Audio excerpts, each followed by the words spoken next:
BJP support ಆಗಿರ್ತಕ್ಕಂಥ ವಿದ್ಯಾರ್ಥಿ ಸಂಘಟನೆ ನಿಮ್ಮದು. ನಾವು ಯಾವುದೇ ಪಕ್ಷದ ಸಮರ್ಥವಾಗಿರುವಂಥ ವಿದ್ಯಾರ್ಥಿ ಸಂಘಟನೆ ಅಲ್ಲ, ಯಾವುದೇ ರಾಜಕೀಯ ಪಕ್ಷದ ಸಹಭಾಗಿತ್ವದಲ್ಲಿ ನಡೀತಾ ಇಲ್ಲ. ಈಗ ನೀವು AVP ನೋಡೋದು, ನೀವು ಏನೇ ಹೇಳಿ 100 ಸಲ ಕ್ವಶನ್ ಕೇಳಿದ್ರು ಅವ್ರು ಇಲ್ಲ ಅಂತ ಅಂತಾರೆ. ಕಾಲೇಜ್ ಕ್ಯಾಂಪಸ್ಗಳಲ್ಲಿ ವಿದ್ಯಾರ್ಥಿಗಳ ನಾಯಕತ್ವ ಬೆಳಿಬೇಕು. ವಿದ್ಯಾರ್ಥಿಗಳಿಗೂ ಒಂದು ಪೊಲಿಟಿಕಲ್ ನಾಲೆಜ್ ಬೇಕೇ ಬೇಕು. ವಿದ್ಯಾರ್ಥಿ ಜೀವನವನ್ನೇ ಹಾಳು ಮಾಡ್ಕೊಂಡಿರೋಂತಹ ಉದಾಹರಣೆಗಳು ಸಹ ಇದ್ದಾವೆ.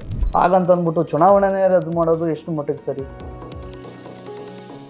ವೀಕ್ಷಕರೇ ನಮಸ್ಕಾರ. ನಾವು ಇವತ್ತು ಕಾಲೇಜುಗಳಲ್ಲಿ ವಿದ್ಯಾರ್ಥಿ ಚುನಾವಣೆ ಕುರಿತು ಒಂದು ಚರ್ಚೆಯನ್ನು ಹಮ್ಮಿಕೊಂಡಿದ್ದೀವಿ. ಈ ಚರ್ಚೆಗೆ ABVP ರಾಷ್ಟ್ರೀಯ ಕಾರ್ಯಕಾರಿ ಸಮಿತಿ ಸದಸ್ಯರಾಗಿರ್ತಕ್ಕಂಥ ಅಭಿನಂದನ್ ಮಿರ್ಜಿ ಅವರು ಆಗಮಿಸಿದ್ದಾರೆ. ಅವರಿಗೆ ನಾನು ಈ ವೇದಿಕೆಗೆ ಸ್ವಾಗತವನ್ನು ಕೋರ್ತೇನೆ. ಹಾಗೆ NSUI ರಾಜ್ಯ ಅಧ್ಯಕ್ಷರಾಗಿರ್ತಕ್ಕಂಥ ಗಣೇಶ್ ಅವರು ಆಗಮಿಸಿದ್ದಾರೆ. ಅವ್ರಿಗೂ ಸಹ ನಾನು ಈ ಕಾರ್ಯಕ್ರಮಕ್ಕೆ ಸ್ವಾಗತವನ್ನು ಕೋರ್ತೇನೆ.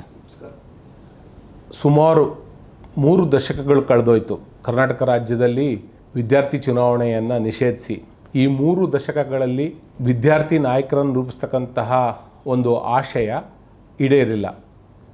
ಈ ಸಂದರ್ಭದಲ್ಲಿ ಮುಖ್ಯಮಂತ್ರಿ ಸಿದ್ದರಾಮಯ್ಯನವರು 2026-27ನೇ ಬಜೆಟನ್ನು ಓದುವಾಗ ಒಂದು ಮಹತ್ವದ ವಿಚಾರವನ್ನು ಘೋಷಣೆ ಮಾಡಿದರು. ಈ ಸಾಲಿನಿಂದಲೇ ಕಾಲೇಜುಗಳಲ್ಲಿ ವಿದ್ಯಾರ್ಥಿ ಚುನಾವಣೆಯನ್ನು ನಡೆಸಲು ಸರ್ಕಾರ ಬದ್ಧವಾಗಿದೆ. ಅದಕ್ಕಾಗಿ ನಾವು ಒಂದು ಸಮಿತಿಯನ್ನು ಮಾಡಿ ಅದು ಮಾಡ್ತಕ್ಕಂಥ ಶಿಫಾರಸುಗಳ ಆಧಾರದ ಮೇಲೆ ನಾವು ಇದನ್ನು ಜಾರಿಗೊಳಿಸ್ತೀವಿ ಅಂತಕ್ಕಂಥದ್ದು. ಈ ಒಂದು ವಿಷಯ ಕುರಿತು ಕೀರ್ತಿ ಗಣೇಶ್ ಅವರೇ, ನಿಮ್ಮ ಅಭಿಪ್ರಾಯ ಏನು? ಚುನಾವಣೆ ಅಗತ್ಯ ಇದೆಯಾ ವಿದ್ಯಾರ್ಥಿಗಳಿಗೆ? ಸರ್, ಮೊದಲನೇದಾಗಿ ರಾಜ್ಯ ಸರ್ಕಾರ ಸನ್ಮಾನ್ಯ ಶ್ರೀ ಉಪಮುಖ್ಯಮಂತ್ರಿಗಳಾದ DK ಶಿವಕುಮಾರ್ ಅವರಾಗಿರ್ಬೋದು, ಮಂತ್ರಿಗಳಾದ ಸಿದ್ದರಾಮಯ್ಯನವರಾಗಿರ್ಬೋದು, ಅವ್ರು ಏನು ಇವತ್ತು ಒಂದು ವಿದ್ಯಾರ್ಥಿಗಳಿಗೋಸ್ಕರ ಏನು ನಿಲುವನ್ನು ಕೊಟ್ಟಿದ್ದಾರೆ, ಅದು ಎಲ್ಲ ಸಂಘಟನೆಗಳು ಒಪ್ಕೊಂಡಿದೆ. ಎಲ್ಲ ವಿದ್ಯಾರ್ಥಿಗಳು ಸಹ ಇದಕ್ಕೆ ಸಹಮತವನ್ನು ವ್ಯಕ್ತಪಡಿಸಿದ್ದಾರೆ. ಕಾರಣ ಏನಪ್ಪ ಅಂತಂತಂದರೆ, ಇವತ್ತು ಹಲವಾರು ವಿಷಯಗಳಾಗಿರ್ಬೋದು, ಹಲವಾರು ವಿಚಾರಧಾರೆಗಳಿರ್ಬೋದು, ಕ್ಯಾಂಪಸಲ್ಲಿ ಹಾಕಿರ್ತಕ್ಕಂತಹ ಗೊಂದಲಗಳೇನು ಸೃಷ್ಟಿ ಆಗ್ತಾ ಇರ್ಬೋದು, ಮತ್ತು ಹಲವಾರು ವಿಚಾರನ ನಾವು ಒಂದೊಂದಾಗೆ ಪ್ರಸ್ತಾವನೆ ಮಾಡ್ಕೊಂಡು ಹೋಗ್ತು ಅಂತಂತಂದರೆ ಇದು ಭಾಳ ಅವಶ್ಯಕತೆ ಇದೆ. ಮತ್ತು ಎಲ್ಲ ರಾಜ್ಯಗಳಲ್ಲೂ ಸರಿಸುಮಾರು ನೀವು ಹೇಳ್ಬೋದು ಇದರಿಂದ ಸ್ವಲ್ಪ ತೊಂದರೆ ಆಗ್ಬೋದು, ಗಲಾಟೆ ಆಗ್ಬೋದು, ಮತ್ತು ಫ್ಯಾಕ್ಷನಿಸಮ್ ಆಗ್ಬೋದು, ಗಲಾಟೆ ಅದು ಇದು ಅಂತ. ನೀವು ನೋಡೋದಾಯಿತು ಅಂತಂದರೆ ಕೇರಳದಲ್ಲಿ 97% ಲಿಟ್ರಸಿ ಇದೆ, ಅಲ್ಲೂ ಕೂಡ ಎಲೆಕ್ಷನ್ ಇದೆ. ರಾಜಸ್ಥಾನಲ್ಲಾಗಿರ್ಬೋದು, ಗುಜರಾತಲ್ಲಾಗಿರ್ಬೋದು, ಡೆಲ್ಲಿನಲ್ಲಾಗಿರ್ಬೋದು, ತಾವು ನೋಡ್ಬೋದು ಯಾವ ಮಟ್ಟದಲ್ಲಿ ಇವತ್ತು ಚುನಾವಣೆಗಳು ನಡೀತಾ ಇದೆ. ಸೊ ಇದೊಂದು ವಿದ್ಯಾರ್ಥಿಗಳಿಗೂ ಸಹ ಒಂದು ಅವಕಾಶ ಸಿಗುತ್ತೆ, ಯಾವ ಥರ ಪ್ರಜಾಪ್ರಭುತ್ವ ವ್ಯವಸ್ಥೆ ಆಗಿರ್ಬೋದು, ಏನೇನು ಇರ್ಬೋದು ಅಂತ ಅವ್ರಿಗೂ ಒಂದು ಅವಕಾಶ ಸಿಗುತ್ತೆ. ಅವರು ಕೂಡ ಪ್ರಜಾಪ್ರಭುತ್ವ ವ್ಯವಸ್ಥೆಯಲ್ಲಿ ಭಾಗಿಯಾಗ್ಬೋದು ಅಂತ ಅವ್ರಿಗೂ ಕೂಡ ಒಂದು ಅವಕಾಶ ಇರುತ್ತೆ. ಸೊ ಇದನ್ನು ಎಲ್ಲ ವಿದ್ಯಾರ್ಥಿಗಳು ಸ್ವಾಗತ ಮಾಡ್ತಾರೆ. ಅಭಿನಂದನ್ ಅವರೇ, ಈ ಒಂದು ಚುನಾವಣೆಯನ್ನು ನಡೆಸಲಿಕ್ಕೆ ಕಾಂಗ್ರೆಸ್ ನೇತೃತ್ವದ ರಾಜ್ಯ ಸರ್ಕಾರ ಸಿದ್ಧತೆಗಳನ್ನು ಮಾಡ್ಕೊಳ್ತಾ ಇದೆ. ನೀವು ವಿರೋಧ ಪಕ್ಷ ಆಗಿರ್ತಕ್ಕಂಥ BJP ಒಂದು ಏನೋ ಸಪೋರ್ಟ್ ಆಗಿರ್ತಕ್ಕಂಥ ಒಂದು ವಿದ್ಯಾರ್ಥಿ ಸಂಘಟನೆ ನಿಮ್ಮದು ABVP. ನೀವು ಈ ಕಾಂಗ್ರೆಸ್ ಸರ್ಕಾರದ ನಿರ್ಧಾರವನ್ನು ಸ್ವಾಗತಿಸ್ತಾ ಇದ್ದೀರಾ? ಸರ್, ಮೊದಲೇದಾಗಿ ನಾವು ಯಾವುದೇ ಪಕ್ಷದ ಸಮರ್ಥವಾಗಿರುವಂಥ ವಿದ್ಯಾರ್ಥಿ ಸಂಘಟನೆ ಅಲ್ಲ, ವಿದ್ಯಾರ್ಥಿ ಪರಿಷತ್ ಭಾಳ ಮುಂಚಿನಿಂದಲೂ ಇಂಡಿಪೆಂಡೆಂಟಾಗಿ ಕೆಲಸ ಮಾಡ್ತಾ ಇದೆ. 1949ರಿಂದ ಅಖಿಲ ಭಾರತೀಯ ವಿದ್ಯಾರ್ಥಿ ಪರಿಷತ್ ಒಂದು ಸ್ವತಂತ್ರ ವಿದ್ಯಾರ್ಥಿ ಸಂಘಟನೆಗೆ ಕೆಲಸ ಮಾಡ್ತಾ ಇದೆ. ಯಾವುದೇ ರಾಜಕೀಯ ಪಕ್ಷದ ಸಹಭಾಗಿತ್ವದಲ್ಲಿ ನಡೀತಾ ಇಲ್ಲ. ಅದು ಏನೇ ಅಂದ್ರೂ ನೀವು BJP ಸಪೋರ್ಟೆಡ್ ಹಾಗೇನಿಲ್ಲ ಸರ್. ಸರ್, ಪಕ್ಷದ ಜೊತೆ ನಮ್ದು ಯಾವುದೇ ಥರದ ಲಿಂಕ್ ಇಲ್ಲ. ನಾವು ಸಂಘದ ಐಡಿಯಾಲಜಿ ಏನಿದೆ ಅದನ್ನ ಫಾಲೋ ಮಾಡ್ಕೊಂಡು ನಡೀತಾರಂತ ವಿದ್ಯಾರ್ಥಿ ಸಂಘಟನೆ. ಅಂದರೆ ಐಡಿಯಾಲಜಿ ಮ್ಯಾಚ್ ಆಗ್ತದೆ ಅಂತ ಬಹುಶಃ ಇರ್ಬೋದು ಸರ್. ನಾವು ಅನ್ಕೊಂಡಿರುವಂಥ ಒಂದಿಷ್ಟು ವಿಚಾರಗಳನ್ನ ಅವರು ಸಮರ್ಥಿಸ್ಬೋದು, ಆದ ಕಾರಣ. ಬಟ್ ನಮ್ಮಲ್ಲಿ ಯಾವುದೇ ಥರ ಲಿಂಕ್ ಇಲ್ಲ, ಅದೊಂದು ಸ್ಪಷ್ಟನೆ ಇರಲಿ. ಅದರ ನೆಕ್ಸ್ಟು ಸರ್ಕಾರದ ನಡೆಯನ್ನು ನಾವು ಸಮರ್ಥಿಸ್ಕೊಳ್ತೀವಿ.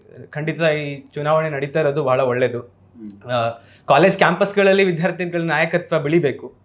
ಅದ್ರ ಜೊತೆಗೆ ಅದರಿಂದ ರಾಷ್ಟ್ರದಲ್ಲಿ ನಾಯಕತ್ವಕ್ಕೂ ಒಂದು ಸಪೋರ್ಟ್ ಸಿಗುತ್ತೆ, ಬೂಸ್ಟ್ ಸಿಗುತ್ತೆ. ಇದು ಒಳ್ಳೇದು ಸರ್, ನಾವು ಖಂಡಿತ ಸ್ವಾಗತಿಸ್ತೀವಿ. ಈಗ ಎರಡೂ ವಿದ್ಯಾರ್ಥಿ ಸಂಘಟನೆಗಳು ನಮ್ಮ ಕರ್ನಾಟಕದಲ್ಲಿ ಭಾಳ ಪ್ರಬಲವಾಗಿರ್ತಕ್ಕಂಥ ಎರಡು ವಿದ್ಯಾರ್ಥಿ ಸಂಘಟನೆಗಳಲ್ಲಿ ABVP ಮತ್ತು NSUI ಎರಡೂ ಸಹ ಈ ವಿದ್ಯಾರ್ಥಿ ಚುನಾವಣೆ ನಡೆಸಬೇಕು ಅಂತಕ್ಕಂಥ ಮನೋಭಾವವನ್ನು ಹೊಂದಿದ್ದೀರಾ. ಸುಮ್ಮನೆ ನಾವು ಅವಲೋಕಿಸಿದಾಗ ವಿದ್ಯಾರ್ಥಿ ಚುನಾವಣೆಯನ್ನು ಹಿಂದೆ ಯಾಕೆ ಬ್ಯಾನ್ ಮಾಡಿದರು ಅಂತಕ್ಕಂಥದ್ದನ್ನು ನೋಡಿದರೆ ಕೀರ್ತಿ ಗಣೇಶ್ ಅವರೇ, ಈ ವಿದ್ಯಾರ್ಥಿಗಳ ನಡುವೆ ಚುನಾವಣಾ ಕಾರಣಕ್ಕಾಗಿ ಮೂಡಿದಂಥ ವೈಮನಸ್ಸುಗಳು, ಸಂಘರ್ಷ, ಹೊಡೆದಾಟ, ಎಷ್ಟೋ ಕಡೆ ಪ್ರಕರಣಗಳು ದಾಖಲಾಗಿ ವಿದ್ಯಾರ್ಥಿ ಜೀವನವನ್ನೇ ಹಾಳು ಮಾಡ್ಕೊಂಡಿರೋಂತಹ ಉದಾಹರಣೆಗಳು ಸಹ ಇದ್ದಾವೆ. ಈ ಒಂದು ಹಿನ್ನೆಲೆಯಲ್ಲಿ ನೋಡಿದಾಗ 3 ದಶಕಗಳ ನಂತರ ಯಾವ ಕಾರಣಕ್ಕಾಗಿ ಇದನ್ನು ರದ್ದು ಮಾಡಿದ್ರು ಚುನಾವಣೆಯನ್ನು, 3 ದಶಕಗಳ ನಂತರ ಮತ್ತೆ ಪುನರ್ಚಾಲನೆಗೊಳಿಸ್ತಾ ಇರೋದ್ರಿಂದ ಇದನ್ನು ಹೇಗೆ ನೀವು ಸಮರ್ಥಿಸ್ಕೊಳ್ತೀರಾ? ಅಂದರೆ ಈ ಗಲಭೆಗಳು ಸರ್, ಈಗ ಸರ್ಕಾರ ಒಂದು ಯೋಜನೆಯನ್ನು ಕೊಟ್ಟಿದೆ. ಇದು ಎಲ್ಲ ವಿದ್ಯಾರ್ಥಿಗಳು ಸ್ವಾಗತ ಮಾಡ್ತಾ ಇದ್ದಾರೆ. ಇಲ್ಲಿ ಎಲ್ಲೋ ಒಂದು ಕಡೆ ಲೋಪದೋಷ ಇರೋದ್ರಿಂದ ಅದನ್ನು ಯಾವ ರೀತಿಯಲ್ಲಿ ನಾವು ಸರಿಪಡಿಸ್ತೀವಿ ಆ ನಿಟ್ಟಿನಲ್ಲಿ ಸರಿಪಡಿಸ್ಬೇಕಾಗತ್ತೆ. ಮಾನ್ಯ ಶ್ರೀ ಮಂತ್ರಿಗಳಾದ ಶರಣ್ ಪ್ರಕಾಶ್ ಪಾಟೀಲ್ ಅವರಾಗಿರ್ಬೋದು, MC ಸುಧಾಕರ್ ಅವರಾಗಿರ್ಬೋದು, ಎಜುಕೇಷನ್ ಮಿನಿಸ್ಟರ್, ಅವ್ರ ನೇತೃತ್ವದಲ್ಲಿ ಒಂದು ಸಭೆಯನ್ನು ಸಹ ಕರೀತಾರೆ. ಆ ಸಭೆಯಲ್ಲಿ ಎಲ್ಲ ಸ್ಟೂಡೆಂಟ್ ಯೂನಿಯನ್ ಆಗಿರ್ಬೋದು, ಸ್ಟೂಡೆಂಟ್ ಯೂನಿಯನ್ ಲೀಡರ್ಸ್ ಆಗಿರ್ಬೋದು, ಎಲ್ಲರನ್ನೂ ಕರೀತಾರೆ. ಎಲ್ಲ ಯಾವ್ದು ಆರ್ಗನೈಸೇಷನ್ ಕರ್ನಾಟಕದಲ್ಲಿ ಅಲ್ಲ ನಾನು ಮುಗಿಸ್ತೀನಿ ಮಾಡ್ತಾ ಇದ್ದಾರೆ. ಅದನ್ನು ಕರೆದು ಅವರ ಒಂದು ಅಭಿಪ್ರಾಯಗಳನ್ನ ಸಂಗ್ರಹಣೆ ಮಾಡಿದ್ದಾರೆ. ಎರಡನೇದು, ಪೇರೆಂಟ್ಸ್ನೂ ಸಹ ಕರೆದಿದ್ದಾರೆ. ಆ ಪೇರೆಂಟ್ಸು ಸಹ ಸಹಮತವನ್ನು ವ್ಯಕ್ತಪಡಿಸಿದ್ದಾರೆ. ಮತ್ತು ಎಜುಕೇಷನ್ ಮ್ಯಾನೇಜ್ಮೆಂಟು ಸಹ ಅವ್ರನ್ನೂ ಕರೆದು ಯಾವ ಥರ ಮಾಡಬೇಕು, ಯಾವ ಥರ ಮಾಡ್ಬೋದು ಅಂತ ಸಲಹೆ ಪಡೆದಾಗ ಅವರು ಕೂಡ ಸಹಮತವನ್ನು ವ್ಯಕ್ತಪಡಿಸಿದ್ದಾರೆ. ಸೊ ಎಲ್ಲೋ ಒಂದು ಕಡೆ ಒಂದು ಸಲ ತಪ್ಪಾಗಿದೆ ಅಂತಂದ್ಬಿಟ್ಟು ಇಡೀ ವ್ಯವಸ್ಥೆಯನ್ನು ದೂಷೋದು ಎಲ್ಲೋ ಒಂದು ಕಡೆ ತಪ್ಪಾಗುತ್ತೆ. ಈಗ ನೀವು ಸಾರ್ವತ್ರಿಕ ಚುನಾವಣೆ ನೋಡ್ಬೋದು, ಎಲ್ಲೋ ಒಂದು ಕಡೆ ಗಲಾಟೆ ಆಗುತ್ತೆ, ಪಶ್ಚಿಮ ಬೆಂಗಾಲಲ್ಲಿ ಗಲಾಟೆ ಆಗುತ್ತೆ, ಆಂಧ್ರ ಪ್ರದೇಶದಲ್ಲಿ ಒಂದೆಲ್ಲೋ ಒಂದು ಗಲಭೆ ಆಗುತ್ತೆ. ಹಾಗಂತಂದ್ಬಿಟ್ಟು ಚುನಾವಣೆನೇ ರದ್ದು ಮಾಡೋದು ಎಷ್ಟು ಮಟ್ಟಿಗೆ ಸರಿ? ಸೊ ಆ ನಿಟ್ಟಿನಲ್ಲಿ ನಾವು ವಿಚಾರಧಾರೆಗಳನ್ನ ಮಾಡೋದಾಯಿತು ಅಂತಂದರೆ ಎಲ್ಲೋ ಲೋಪದೋಷಗಳಾಗುತ್ತೆ. ಆ ಘಟನೆಗಳನ್ನ ಸಂಭಳಿಸದೇ ಇರೋ ಥರ ಯಾವ ರೀತಿಯಲ್ಲಿ ನಾವು ಜಾಗ್ರತೆ ಮೂಡಿಸ್ಬೇಕು ಆ ರೀತಿಯಲ್ಲಿ ಜಾಗ್ರತೆ ಮೂಡಿಸಿ ಚುನಾವಣೆಯನ್ನು ವಾಪಸ್ ತರಬೇಕು ಅಂತ ನಮ್ಮ ಬೇಡಿ. ಮಿರ್ಜಿ ಅವರೇ, ಯಾವ ರೀತಿ ಈ ವಿದ್ಯಾರ್ಥಿಗಳ ನಡುವೆ ಆಗ್ತಕ್ಕಂಥ ವೈಮನಸ್ಸು, ಸಂಘರ್ಷವನ್ನು ನಾವು ಅದನ್ನು ತಡಿಬೋದು? ನೀವು ಯಾವ ರೀತಿ ಅದನ್ನು ತಡಿಬೇಕು ಅಂತ ಸಲಹೆಯನ್ನು ಕೊಡ್ತೀರಾ? ಸರ್, ಮೊದಲೇದಾಗಿ ಏನು ಸಮಿತಿ ರಚನೆ ಆಗುತ್ತೆ ಅಥವಾ ಸಮಿತಿ ರೆಕಮೆಂಡೇಶನ್, ಈಗ ಆಲ್ರೆಡಿ ಒಂದು ಸಮಿತಿ ಆಗಿತ್ತು. ಸುಪ್ರೀಂ ಕೋರ್ಟ್ ಡೈರೆಕ್ಷನ್ ಪ್ರಕಾರ ಲಿಂಗ್ಡೋ ಕಮಿಟಿ ಒಂದು ರಿಪೋರ್ಟ್ ಬಂದಿದೆ, 2006ರಲ್ಲಿ ಬಂದಿತ್ತು. ಆ ರಿಪೋರ್ಟ್ ಪ್ರಕಾರ ಯಾವ ಕ್ರಿಮಿನಲ್ ಬ್ಯಾಕ್ಗ್ರೌಂಡ್ ಇರುವಂಥ ವಿದ್ಯಾರ್ಥಿಗಳು ಯಾರ ಮೇಲೆ ಆದರೂ ಕೇಸ್ ಇದ್ದರೆ ಅಂಥವ್ರನ್ನೆಲ್ಲ ಅಲೋನೆ ಮಾಡ್ಬಾರ್ದು ಎಲೆಕ್ಷನ್ ಕಂಟೆಸ್ಟ್ ಮಾಡಲಿಕ್ಕೆ.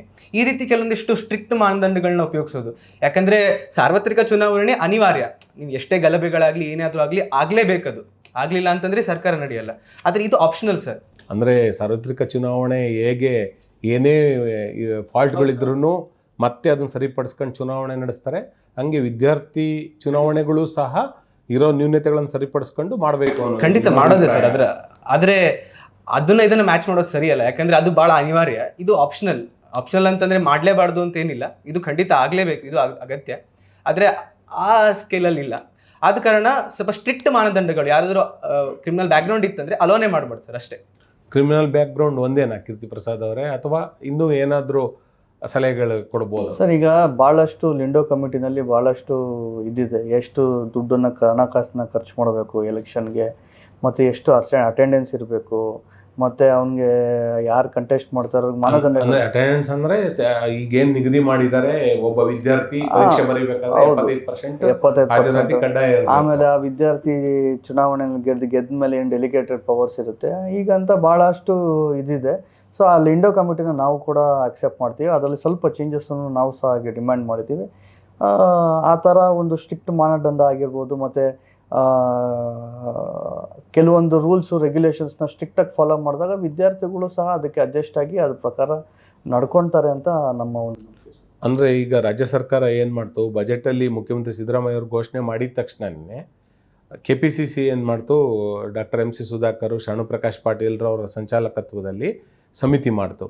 ಆ ಸಮಿತಿ ನೀವು ಹೇಳ್ದಂಗೆ ವಿದ್ಯಾರ್ಥಿಗಳ ಜೊತೆಗೆ ನಿರಂತರ ಚರ್ಚೆಯನ್ನು ಮಾಡಿದೆ, ಪೋಷಕರ ಜೊತೆಗೆ ನಿರಂತರ ಚರ್ಚೆಯನ್ನು ಮಾಡಿದೆ, ವಿದ್ಯಾರ್ಥಿ ಸಂಘಟನೆಗಳ ಜೊತೆಗೆ ಚರ್ಚೆಯನ್ನು ಮಾಡಿದೆ, ವಿವಿಧ ಸಮುದಾಯಗಳ ಜೊತೆಗೆ ಅಂದರೆ ವಿದ್ಯಾರ್ಥಿ ಮತ್ತು ವಿಶ್ವವಿದ್ಯಾಲಯಕ್ಕೆ ಸಂಬಂಧಪಟ್ಟಂಥ ಸಮುದಾಯಗಳ ಜೊತೆಗೆ ಚರ್ಚೆಯನ್ನು ಮಾಡಿದೆ. ಈ ಲಿಂಗ್ಡೋ ಕಮಿಟಿ ಏನು ಶಿಫಾರಸ್ಸು ಮಾಡಿದೆ, ಯಾವ ರೀತಿ ಚುನಾವಣೆ ನಡೆಸಬೇಕು ಅನ್ನೋದು, ಅದರ ಆಧಾರದ ಮೇಲೆ ಮಾಡಬೇಕು ಅಂತೇಳಿ ಡಿಸೈಡ್ ಮಾಡಿದೆಯೋ, ಅಥವಾ ಇನ್ನೂ ಏನಾದರೂ ಹೊಸ ಅಂಶಗಳನ್ನು ಸೇರಿಸ್ಕೊಂಡು ಒಂದು ಪ್ರತ್ಯೇಕ ನೀತಿಯನ್ನು ನಮ್ಮ ರಾಜ್ಯಕ್ಕೆ ರೂಪಿಸ್ತಿದ್ದಾರೋ? ಅಲ್ಲ, ಪ್ರತ್ಯೇಕ ಏನೇನಿಲ್ಲ, ಎಲ್ಲರದು ಸಜೆಷನ್ ಕೇಳಿದ್ದಾರೆ. ಸೊ ಅವರೂ ಅನೇಕ ಸಜೆಷನ್ಸ್ಗಳನ್ನ ಹೇಳಿದ್ದಾರೆ. ಇಲ್ಲಿ ಇಂಡೋ ಕಮಿಟಿನಲ್ಲಿ ಆಲ್ಮೋಸ್ಟ್ ಆಲ್ ಎಲ್ಲ ಕವರ್ ಆಗಿದೆ. ಬಟ್ ರಾಜ್ಯ ಸರ್ಕಾರ ಅಂತಿಮವಾಗಿ ಏನು ತೀರ್ಮಾನ ಕೈಗೊಳ್ಳುತ್ತೋ ಅದ್ರ ಮೇಲೆ ಚುನಾವಣೆ ನಡೆಯುತ್ತೆ. ಅಭಿನಂದನ್ ಅವರೇ, ಈ ಒಂದು ಚುನಾವಣೆಗಳನ್ನು ನೋಡಿದರೆ ನಾವು ವಿದ್ಯಾರ್ಥಿ ಈಗಿನ ರಾಜಕೀಯ ಪರಿಸ್ಥಿತಿ ಮತ್ತು ಶಿಕ್ಷಣ ವ್ಯವಸ್ಥೆ ಇದನ್ನೆಲ್ಲ ನೋಡಿದರೆ ಮತ್ತು ಅಲ್ಲಿ ಪಟ್ಟಭದ್ರರು ಪ್ರಬಲವಾಗಿರ್ತಕ್ಕಂಥ ರಾಜಕೀಯ ಹಿನ್ನೆಲೆಯಲ್ಲಿರ್ತಕ್ಕಂಥವ್ರು ಅಥವಾ ಯಾವುದೋ ಪಕ್ಷದ ಆಶೀರ್ವಾದ ಇರ್ತಕ್ಕಂಥವ್ರು ಈ ಒಂದು ಚುನಾವಣಾ ಇದರಲ್ಲಿ ಪ್ರಭುತ್ವವನ್ನು ಸಾಧಿಸ್ಬೋದು.